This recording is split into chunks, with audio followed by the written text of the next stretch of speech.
Hey everyone, I'm Mike Henry, and this is my Procreate 4.1 demo for the piece I call the Behemoth. So this is the newest character added to the A Village Corrupted series. I feel like as time's gone on, I've gotten just lots of questions about this and what this whole thing is, meaning A Village Corrupted. This whole thing just started as a bit of an exploration of me trying to explore around a central theme, and it has gotten to the point now to where it's a pretty big thing that I'm just sort of working on when I've got time, which is why you see these characters kind of come out in bursts and then they go away for a while.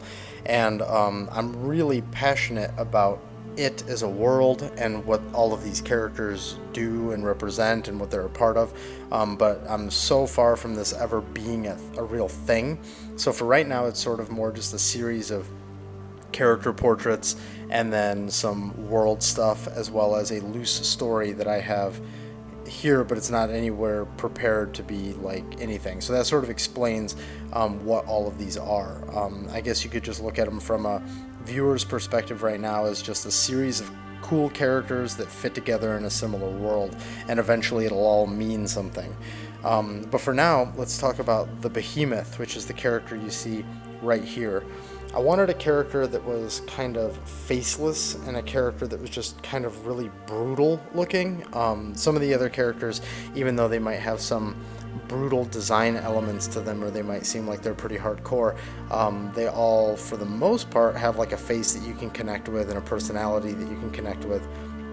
And I kind of wanted a character that was just like this slow-moving, like nightmare of spikes and metal, and a character that could deal with the Rotten Slew, which is the sort of like horde of zombies in this world, almost like they are so far from a concern for her.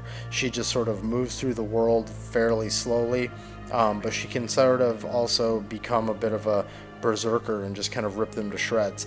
She has no weapons. She fights with her hands. You can only kind of see her hands in this shot, but they are clawed. They're modestly clawed, I guess you could say. It's not like huge thrashing claws, but she's big and she's strong and she's covered in spikes and all this hardcore like iron or steel or whatever it is. So she's just kind of a really gnarly character. With the sort of shape of her helmet, I wanted to, of course, play with like that plague doctor mask look, but I didn't want it to be like so much that it becomes more indicative of that type of a character. I wanted it more to be just this bird-like, beak-like, abstracted head, and then I wanted these like big gnarly skull shoulders, so it's almost like, you know, if you were to see her in the right scenario with the right lighting or something like that, it would look more like this big monster with these like these two skull heads sort of lumbering through, and her head would actually be kind of diminished. Just to prove that I was actually thinking about the character underneath all this mess, I eventually put in a bit of a silhouette so you could see like what her body looks like in all of this. So in a second, well, I shouldn't say in a second because this is kind of a long video because there's a lot of little noodly stuff that went into this. At some point you'll see that I paint in like a silhouette of what she looks like within all of that. So if you're paying attention to the other characters in the series, previously I guess the tallest character would have been maybe the Corpse Mage, but he's like crazy like hunched over, so that makes him kind of like Dr. Baldhead or Faust from Guilty Gear, where he's like really small kind of looking, but if you were to actually stand up straight he'd be really tall. And the Behemoth is much taller than even that character, so she's pretty brutal overall. So here you can see that I had these rough shapes in the super rough of her, and then I went through and I started adding more details. Right there you can see it was sort of like a pained woman's face as her belt buckle, but that was just not nearly like hardcore enough. It looked more, I don't know, like gothic or something sort of more out of like Darksiders or something, and I wanted this to be a little bit less designed, like it was just more like just constant brutality. That's sort of what I was looking for in the design for her. And so I had all these like spikes coming out of her back, and then I thought, no, it'd be cooler if it was more like almost like a cape of quills. So there you go, here's her silhouette within the shape. So you can see like she's actually like long bodied and lanky and tall, but she's very, very strong. It's sort of like a deceptive thinness, and then over that she's got this crazy armor that just makes her basically unstoppable. So we've got this super rough, and then we defined it further with a cleaner rough, and now we're just going straight into tight lines here. As with other pieces in this series, and as with lots of my art, the rough, the super rough, and the clean lines all done with the fat pencil. Some people always say like, wow, the fat pencil can do a lot or whatever, and that was actually 100% the intention. I always thought that the technical pencil in Procreate was very, very good. It just couldn't get really big. And if you remember, the whole thing with the fat pencils, it's just that technical pencil with its maximum size increased. So for something like the roughs, you just increase the size and make it this fat thing. And then when you go in to do this type of line art, and if you just keep it really small, you can get really sharp, precise lines. In fact, let's zoom in here for a bit. So in my previous Shaman Bomber video, you saw that I was just using the fat pencil with the line that it was creating. But when you see this type of artwork that I'm doing here, I'm creating the line by building it up. I'm sort of establishing its parameters, or its borders, I guess, and filling in after that. It's just another way of doing it, basically. And I think that that is maybe where I'm getting sort of a tighter, cleaner line than some other people who've tried this pencil and they say they haven't been able to do that. And I think that's really it, is that it's got like that rough texture to it, but when it gets layered over itself many, many times, it gets cleaned up, basically, because those rough edges are constantly overlapping, and it's building out that line to be a little bit more firm.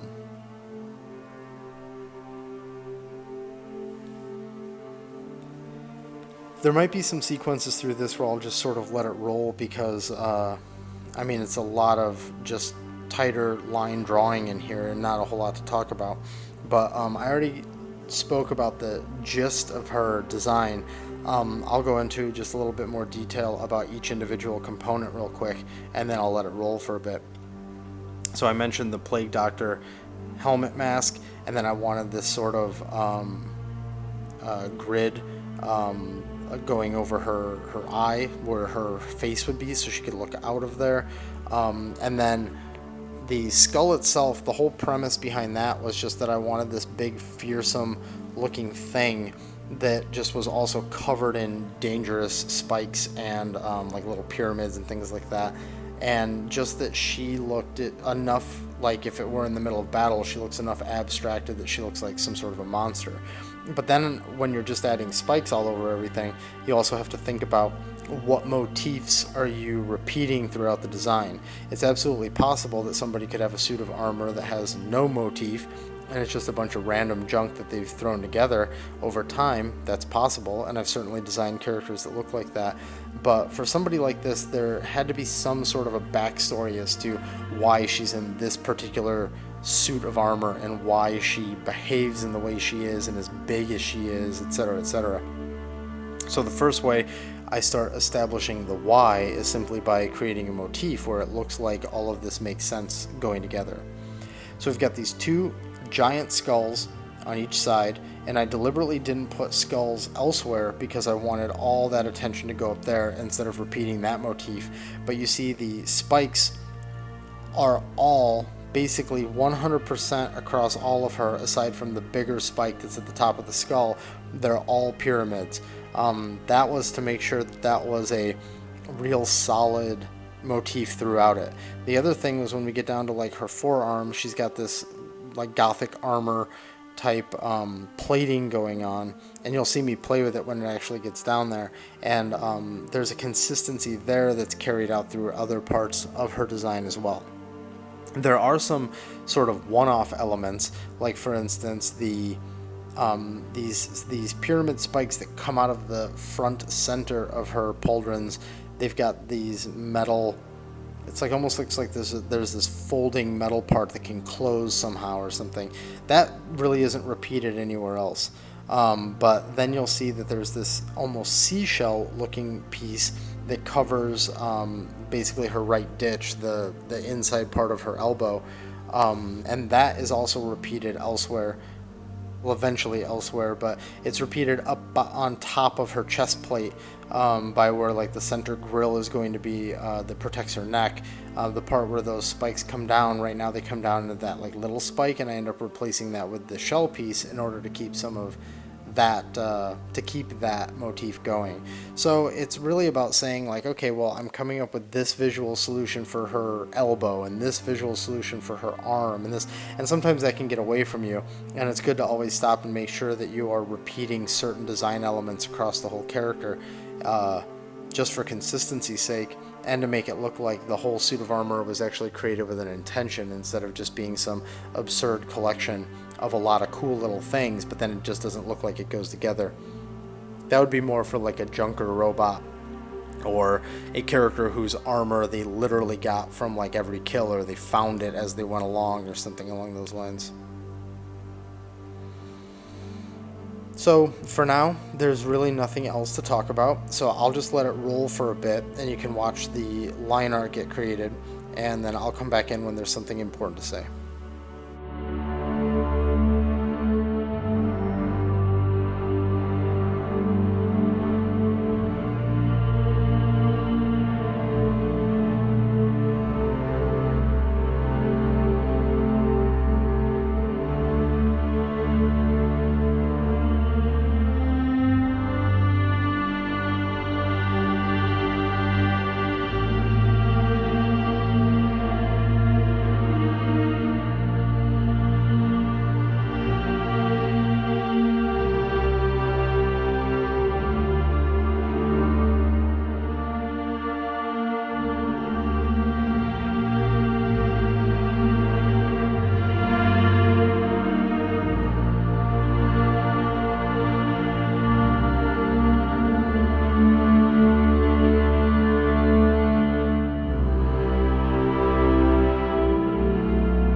even though she's supposed to be this big unstoppable thing, I wanted to still make sure that her armor had tons of these little pockmarks and stuff all across it, just to show that she's very battle worn.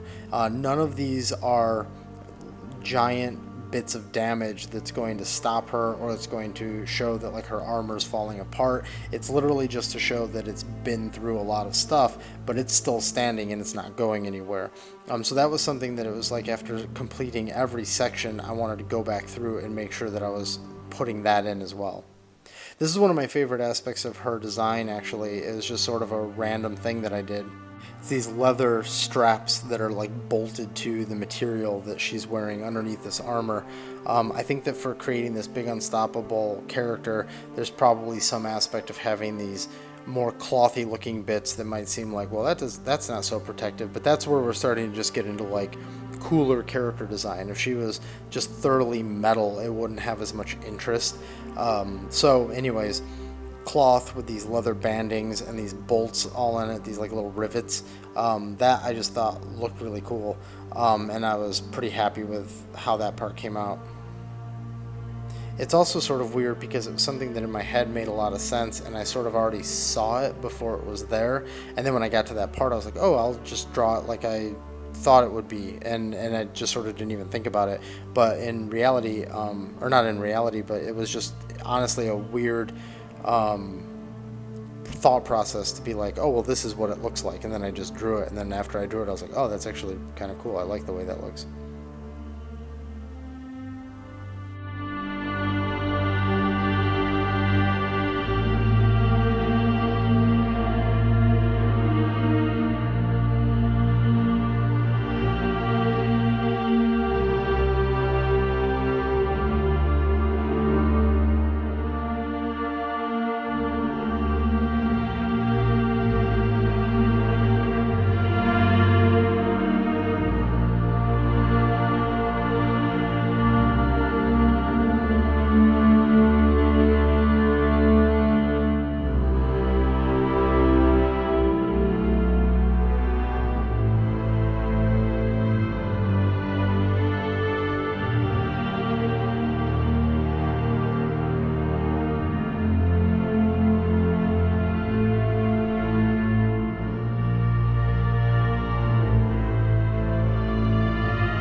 So you can see here now with the sort of cloth hanging down, we keep the leather straps in there. We have the leg armor now. We've got some extra gashes in there because the Rotten Slew really only come up to like maybe her lower chest belt kind of thing, so any kind of major damage that she would have to her armor would be further down.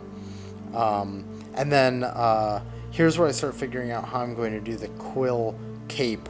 And I actually just take one of the ink brushes and just start going crazy with it, and making sure that it feels like it's layered in the right way. They're all more or less going in the same direction, but then you've got a couple of stray ones that go in you know, against the grain, and then making sure that it's thick enough in spots that it really feels dense. I would even imagine that these things hurt like hell, and that coming up on them would be a bad idea. So, you know, an alternate version of this illustration might have a bunch of Rotten Slew sort of like stuck into her back, as well as clinging off of her legs as she's sort of moving through them. And then, of course, that was on another layer, so then I just erased away.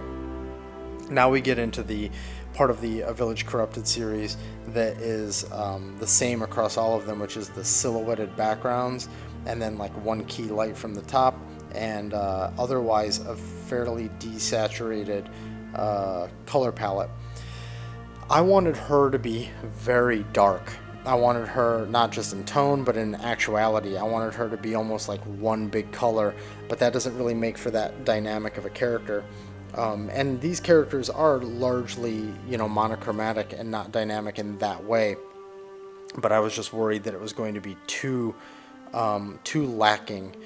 So you can see here that I start already with trying to figure out ways to brighten certain aspects. You'll see that this whole thing, as it goes, it gets a little bit brighter and a little bit brighter and a little bit brighter. And I kept checking it. I would save it out when I was, you know, ready to take a break or whatever, and I'd view it on my phone, and I'd be like, man, people are gonna have to crank the brightness up on their phone just to see this thing. In fact, at one point I had it as a thumbnail in my gallery, and it just looked almost like a black cube as opposed to a picture. So I realized that I needed to do something. So you can see, like right here, this is actually where I really like her as far as value is concerned, but it's just too dark. It might work if everything was in motion and you could really see her, or if there was some real-time lighting to really define her, but it's just overall too dark. So as this goes, I start lightening it, and actually my final lightening of this entire piece was done in the photo app on my iPhone, because it was just one of those things where I was looking at it directly on the phone, and I thought, well, if I'm going to get this bright enough for the phone, I might as well do this here. So there's a bunch of stuff would just flash by there, some brown sort of paint across the whole thing, because every A Village Corrupted piece has that. Started adding some of what's going on in the background there. Now we just fill in the other layers. I'm getting a little bit of detail here or there, but then I end up putting in a little bit more detail later. I thought it'd be cool to have some smoke. She's basically in the middle of like a big battlefield where she's probably laid waste to tons of dudes. And now here are some of the little remains, little corpse pieces, and like a little broken banner. And then I realized, I better turn on that cape or that cloak just to see if it covers anything up. So I flipped that on for a quick second. Now we go to the other side and actually stick like a little horde of undead that are still coming towards her. Here's a quick shot from the final piece so you can see what that actually looks like. See, there's a bunch of little guys there. And now we start moving through with a couple of background shifts, and now it's about, okay, let's get that key light bouncing off of the top of her and start bringing some attention to where her head actually is.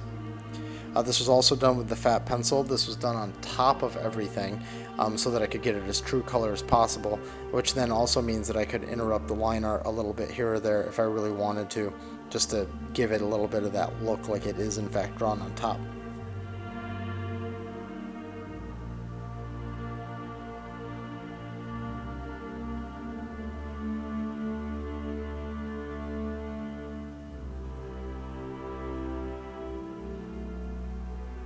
Putting a little bit on the quills there, and then eventually I'll come back through and actually add more of this rim light on other parts, but then lower the opacity because it's taking a little bit less of the light. And that was my way of just trying to bring more of the attention up to the top, since everything down below is so dark.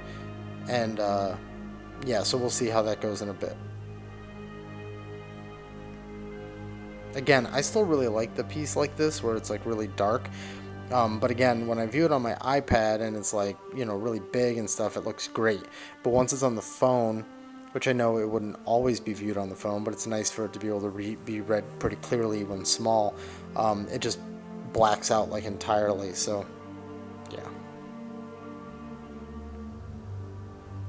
Now I start adding in some extra darkening to bring some more attention. There's me lightening the core flats to try and brighten it up a little bit. I mean, obviously it's more readable now, which is really nice. I'm not going to argue with that. I'm also adding a little bit of drop shadows on elements like her arm and the pauldron, and then like her casting a drop shadow back onto the pauldron behind her, just to start establishing some depth from front to back. Here's that other rim light I was talking about, and then we'll lower the opacity on that so that it's not distracting too much from her. Some extra darkening, and then right here I add just one little white layer to clearly separate her head from the pauldron behind her. And then you can see there was a big tonal shift across the whole thing now. This is what the final looks like with some of the tweaks that were done in order to make sure that it was bright enough to be read on the phone. And so the Behemoth being the 11th character in the series, I thought that it would be good to do a little bit of a recap of some of the older ones. Here's the first one that started it all, and then here are the rest.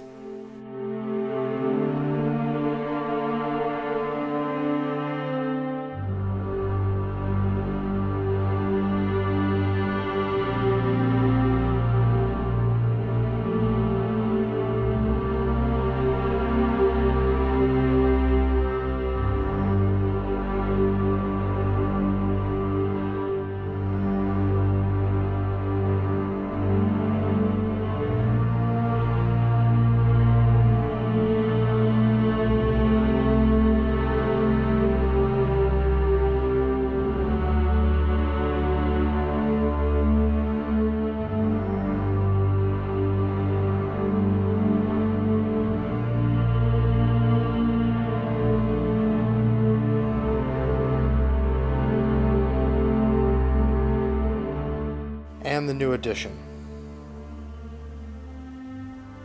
So that'll be it for this one. Thanks for watching. If you enjoyed, please consider liking and subscribing, and I will see you on the next video. And if you're looking for me on the internet, these are the places where you can find me.